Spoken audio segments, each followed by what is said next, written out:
표창원의 뉴스 하이킥 3부, 경제를 속속들이 파헤치는 코너죠. 경제 프로파일링 세 분과 함께합니다.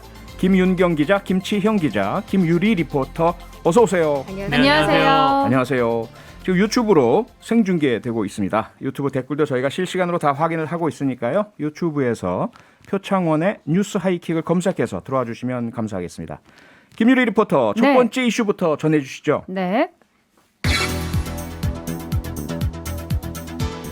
안철수 대표가 대통령직 인수위원장에 임명된 가운데 인수위가 다룰 경제 정책에 관심이 쏠리고 있습니다.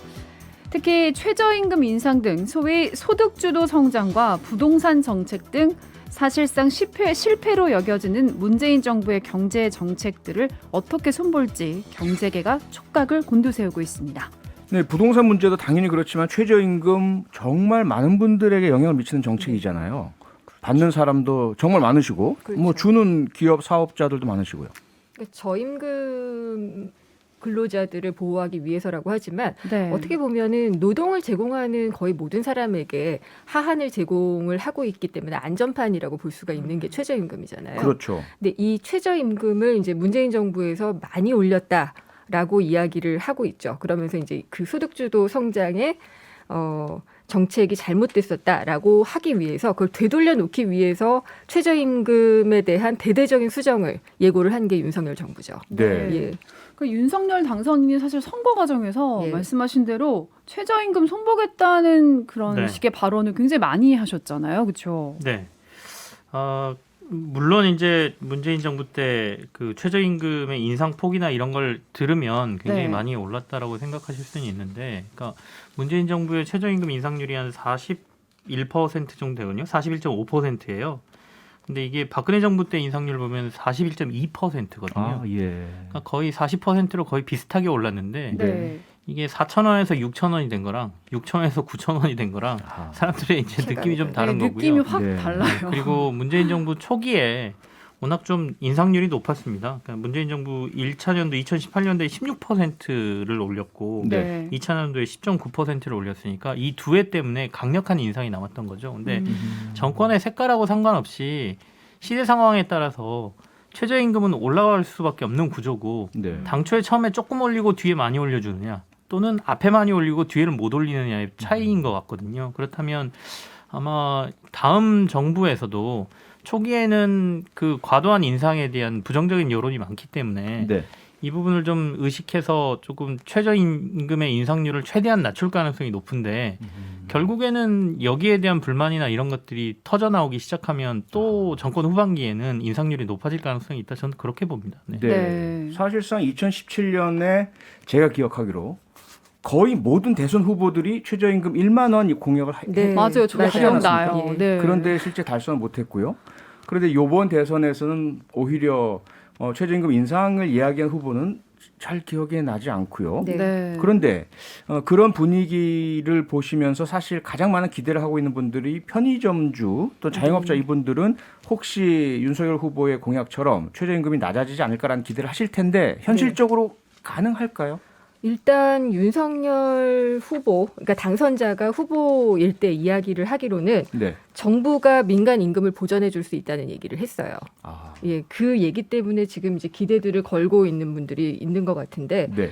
일단 그 정부가 지원을 해준다, 민간의 그 인상분을 지원을 해준다라는 거는 사실 문재인 정부 때도 있었어요. 네. 일자리 안정자금 네. 예, 이걸로 지원이 됐었거든요. 예. 그때는 보수에서 그러니까 야당에서 지적하기를 우리가 낸 혈세를 최저임금 보상하는데 쓰게 한다. 아하. 그러니까 우리의 혈세를 낭비한다. 이런 프레임으로 봤었는데 예. 네. 이번에는 정부가 보전해주는 것을 지지하는 쪽으로. 네. 그러니까 약간 좀 그 입장이 똑같은데 많이 누가 하느냐에 따라서 달라지죠? 예. 얼굴이 달라지는 그런 분위기네요. 그런 분위기가 네. 있고요. 그래서 네. 편의점주들은 당장은 이제 뭐 시급이 낮아지면은 이득이라고 볼 수가 있겠지만 그만큼 또 뭐라고 해야지 될까요? 일을 하는 데 있어서 효율이라든지 아하. 아니면은 이 일을 해야지 되겠다는 사명이라든지 이런 네. 것들이 최저임금이 낮아질수록 다 낮아지거든요. 네. 그런 것들을 생각할 땐 장기적으로는 이게 굳이 경제에 도움이 되지는 않는다. 라는 말씀을 좀 드리고 싶어요. 네. 이게 이미 올라가 있는 최저임금을 낮추는 건 사실상 불가능한 일이고요. 네. 말씀하신 대로 정부에서 보존을 해주든지 이제 지원해주는 것에 대한 정책인데, 그거는 이제 여러 가지 논란에 휩싸일 수 있거든요. 아까 말씀하신 것처럼 이미 이 정부도 하고 있었고 네. 똑같은 거 아니냐라는 거 하고, 그다음에 차라리 그럴 바에야 진짜 소득 하위 계층에게 다른 복지 차원에서 진짜 소득이 적은 계층을 도와주는 보편적인 복지가 낫지 않느냐라는 얘기로 또 귀결이 되기 때문에 네. 아마 이 최저임금 문제는 굉장히 복잡한 셈법이 들어갈 수밖에 없는 상황인 것 같습니다. 네. 그리고 문재인 정부에서 이 최저임금 인상을 시작으로 해서 소득 주도 성장 정책 이거를 표방했잖아요. 줄여서 소주성이라고 많이 네. 부르시던데. 네. 근데 이 정책도 아마 이제 새 정부의 인수위에서는 대대적으로 손을 보겠죠. 그러니까 소득 주도 성장을 실패했다라고 보는 근거는 사실 뭔지 잘 모르겠어요. 김정 네. 기자님은 아세요? 저한테 갑자기 답을 안타까운 면은 있습니다. 지금까지 모두가 이게 처음에 그 소주성 얘기 나왔을 때 여러 가지 논쟁 기억하시겠지만 네. 낙수 효과냐 분수 효과냐 가지고 싸웠거든요. 맞아요. 위에서 물을 붓냐 아니면 밑에서 분수로처럼 뿜어 올리느냐의 그렇죠. 문제인데 둘 다 장단점이 있죠.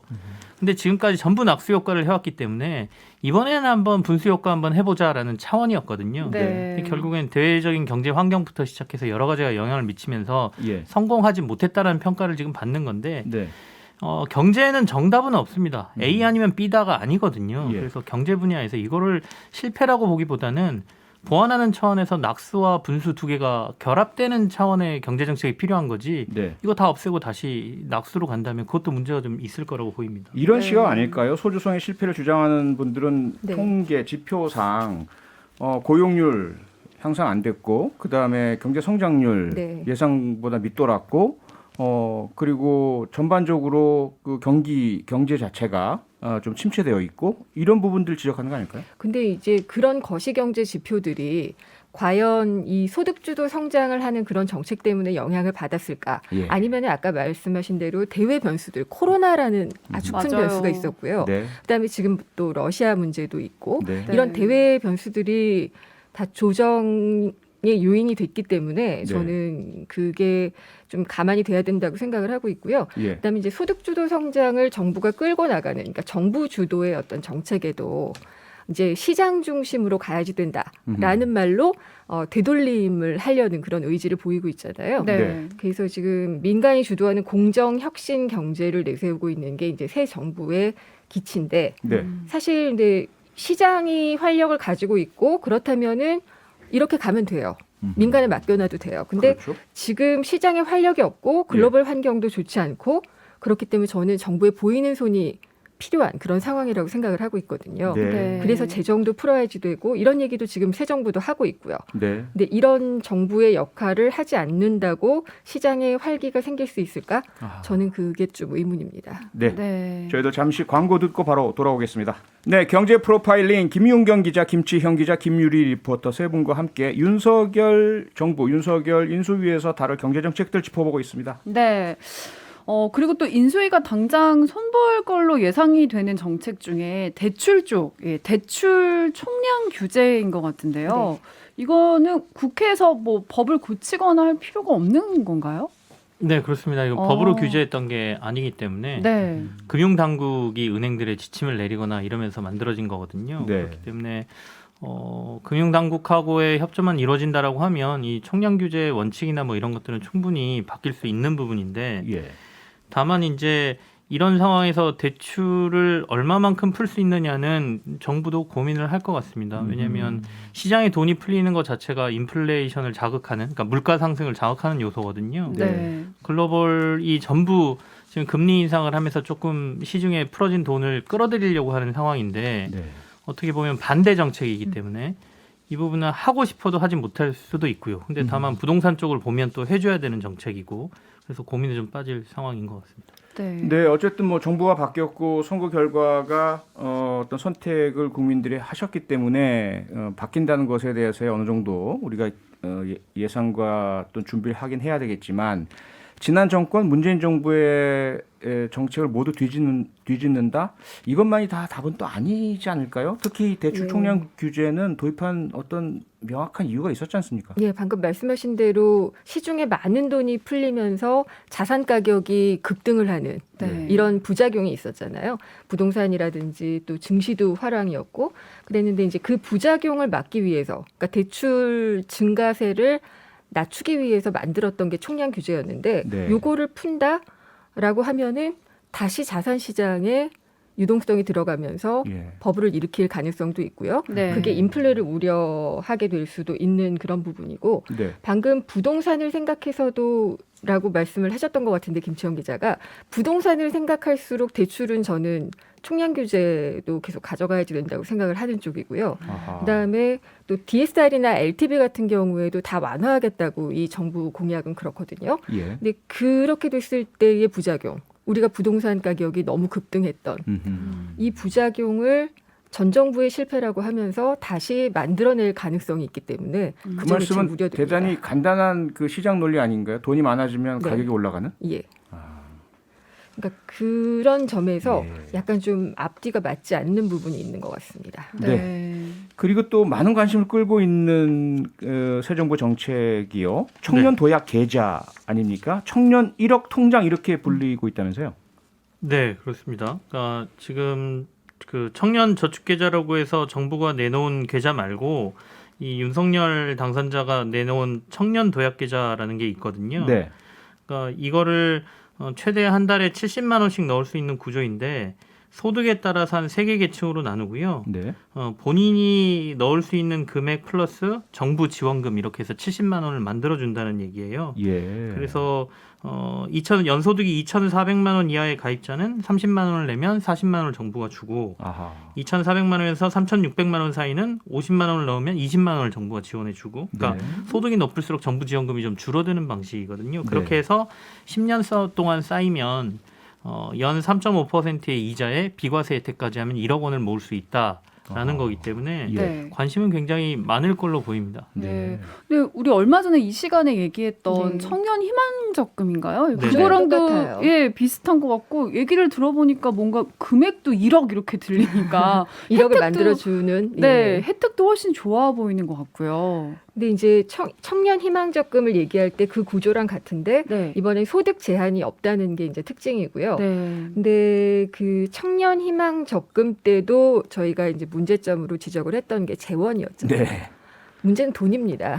그래서 이게 1년에 지금 지난해 7월 기준으로 20세에서 34세 취업자가 630만 명에 달하고 있는데 네. 이들이 다 이 계좌에 가입을 하고 월 10만 원의 지원금을 받는다라고 하더라도 네. 1조 원이 넘는 자금이 연 필요합니다. 아하. 해마다. 근데 이런 것들을 어떻게 조달할지에 대해서는 이야기하지 않고 있고 네. 그다음에 청년 희망 적금을 하고 있던 사람들을 이 청년 도약 계좌로 전환할 수 있도록 해주겠다고 했어요. 네. 아. 근데 약간 좀 행정력이 낭비될 수 있는 부분이 있지 않을까. 네. 이 점도 좀 우려됩니다. 네. 지금 김민경 기자님께서 짚어주셨지만 사실 윤석열 후보나 국민의힘 또 보수 정당에서는 지난 문재인 정권이나 민주당 혹은 진보 민주 네. 이쪽 진영에 대해서 퍼주기 한다. 네. 이러다가 뭐 베네수엘라 꼴을 나는 거 네. 아니냐 이런 이야기를 많이 해왔었는데 재원 대책도 없는데 이렇게 막 주겠다라고 한다면 괜찮은 걸까요? 결국에는 선거 때 양측이 전부 다 청년층의 표를 얻기 위한 이제 공약이었다라고 보여지는데 예.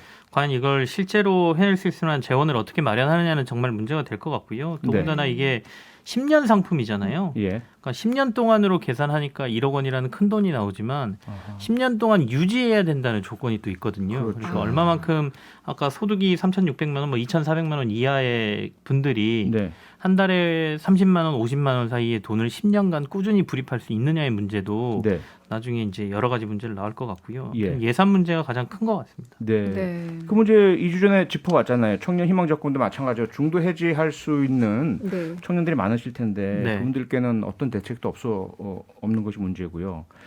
그리고 지금 외국인들이 우리 증시를 떠나고 있다 이런 보도가 많이 있던데요. 네. 윤석열 당선인은 증시 관련해서 주식 양도소득세 폐지 공약 내세웠죠. 이거는 사실 저는 약간 모르겠습니다. 사람에 따라 다른 생각을 가질 수는 있는데 저는 예. 좀 잘못된 정책이라고 보는 것 중에 하나거든요. 그러니까 네. 세금의 원칙이라는 게 조세의 합리성이라는 거는 돈을 버는 곳에서 세금을 걷는다가 조세의 합리성인데 그렇죠. 이 금융시장 특히 주식시장에서 주식양도소득세라는 거는 주식을 팔아서 거기서 돈을 벌면 거기서 세금을 걷겠다라는 거거든요. 근데 네. 이거를 폐지한다는 거는 사실 조금 문제가 있어 보이고 다만 이제 이 주식양도소득세에 대한 논란은 연말이 되면 지금은 대주주라는 기준에 한한 사람들에게만 이걸 걷기 때문에 예.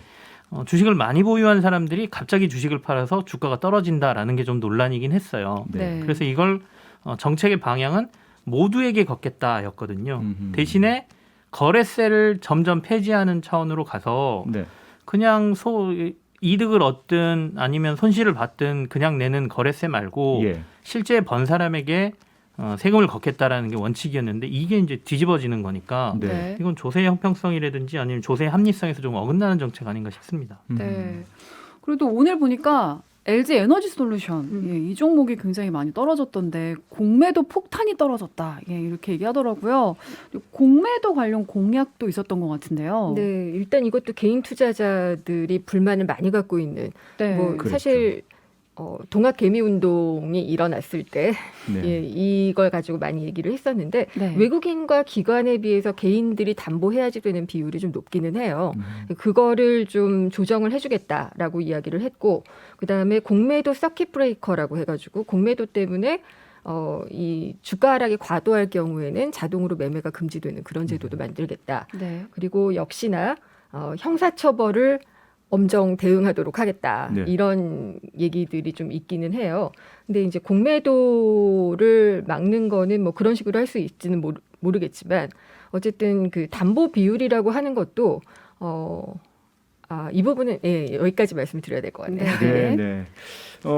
어쨌든 선거 때야 표를 얻기 위해서 가능한 많은 그런 약속들을 한다고 하더라도 이제 인수위에서는 좀 냉철하게 국가 경제와 국민들, 특히 서민들을 위한 그런 실효성 있는 정책으로 좀 정리를 해주시기를 바라보겠습니다. 김유리 리포터, 네. 다음 이슈로 넘어가 보죠. 네.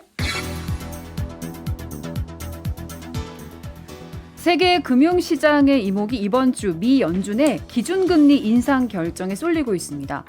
대부분 0.25%포인트 인상을 예측하고 있지만 0.5%포인트 인상 가능성도 없지 않다는 전망도 나오는데요. 미 연준이 예상대로 금리를 인상할 경우 코로나19 팬데믹 이후 첫 번째 금리 인상입니다.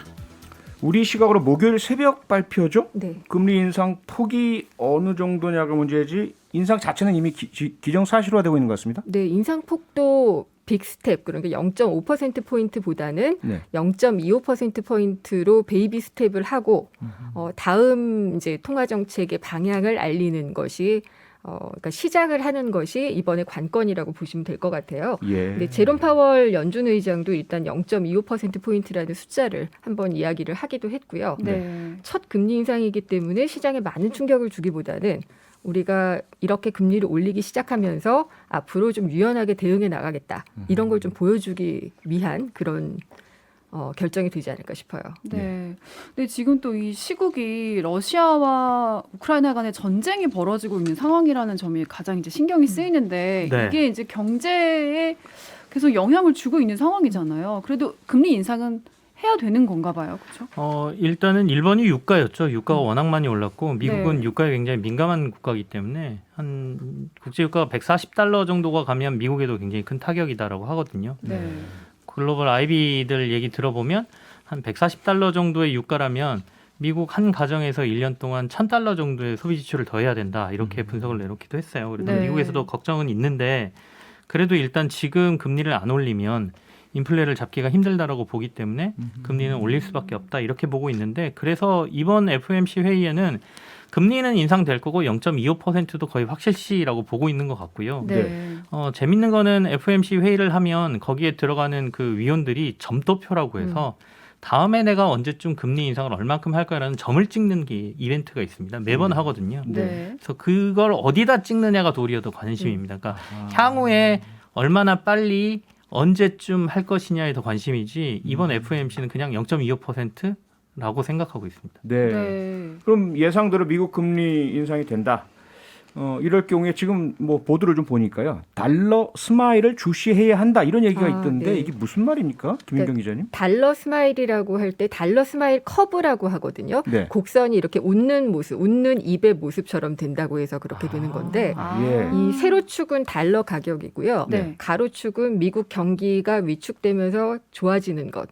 이것을 그 가로축으로 하고 있어요. 그래서 미국 경기가 좋아지면 당연히 달러 값이 올라가니까 입꼬리가 올라가겠죠. 오른쪽 입꼬리가. 네. 네. 근데 왼쪽 입꼬리도 올라갈 수밖에 없는 게 미국 경제가 안 좋아도 글로벌 경제까지 안 좋으면은 미국 달러는 상대적으로 올라갈 수밖에 없어요.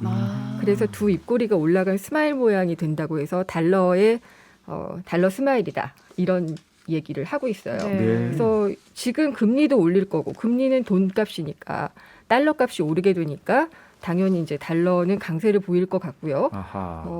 이렇게 되면 이제 우리나라 원화가 약세를 보이는 것이 문제가 될 텐데 네. 단기적으로는 수출에 도움은 될 수 있어요. 근데 수입 물가가 많이 올라가면서 인플레 부담 이것도 기준금리 인상으로 이어질 수 있는 아하. 그런 기반이 되죠. 네. 네.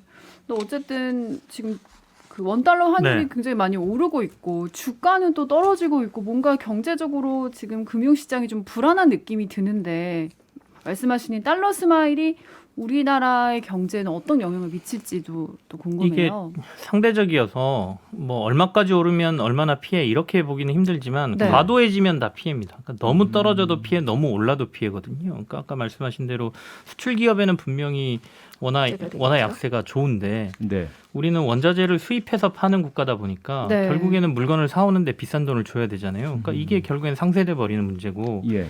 주식 시장에선 이미 우리 주식을 갖고 있던 사람들이 달러로 교환하는 데 있어서 손해를 보기 때문에 네. 이렇게 원달러 환율이 약세로 가기 시작하면 빨리 주식을 팔고 싶어 하거든요. 그렇다 보니까 최근에 원달러 약세가 너무 강하게 나와서 그러니까 달러 강세가 상대적으로 강하게 나온 거죠. 반면에 우리가 뭐 별 문제가 있었던 게 아니라 아하. 그냥 달러가 전쟁 나고 그러니까 사람들이 나 달러로 갖고 있을래라는 욕구가 강해지다 보니까 네. 그러니까 주식시장에서 외국인들이 주식을 많이 판 거예요. 그러니까 주식은 또 내리고 네. 이게 조금 악순환되고는 있는데 네. 전문가들은 지금 한 1240원 가까이 돼 있거든요. 원달러 환율이. 1100원대로 내려오는 게 맞다라고 보고는 있어요. 그래서 1200원대에 그렇게 오래 있지는 않을 거다인데 이 가장 변수는 전쟁입니다. 아하. 가장 큰 변수가 전쟁이라고 말씀 주셨는데 러시아의 우크라이나 침공 빨리 막을 내릴 기미가 잘 안 보이고 있고요. 이런 가운데 중국이 러시아에 대한 제재에 동참하지 않고요. 오히려 러시아의 우군 같은 모습을 비춰주면서 미국과 중국 간의 갈등도 거의 뭐 경제 전쟁처럼 네. 격화되고 있는 거 아닙니까? 그러니까 조 바이든 대통령이 들어서면서부터 거의 중국에 선전포고를 했다시피 했잖아요. 네. 공급망도 미국 위주로 개편을 하겠다라고 선언을 하면서 움직였고 네. 그러면서 이제 중국에 많은 압박을 가했는데 중국이 러시아 편을 드는 것처럼 보이면서 네. 실제로 그러면서 이제 중국에 대한 압박을 다른 쪽으로 더 보여주고 있는 것 같아요. 그러니까 미국 증시에 상장돼 있는 중국 기업들에게 대해서 5년간의 회계 자료를 제대로 발표를 해야지 된다. 그렇지 않으면 상장을 폐지할 수도 있다.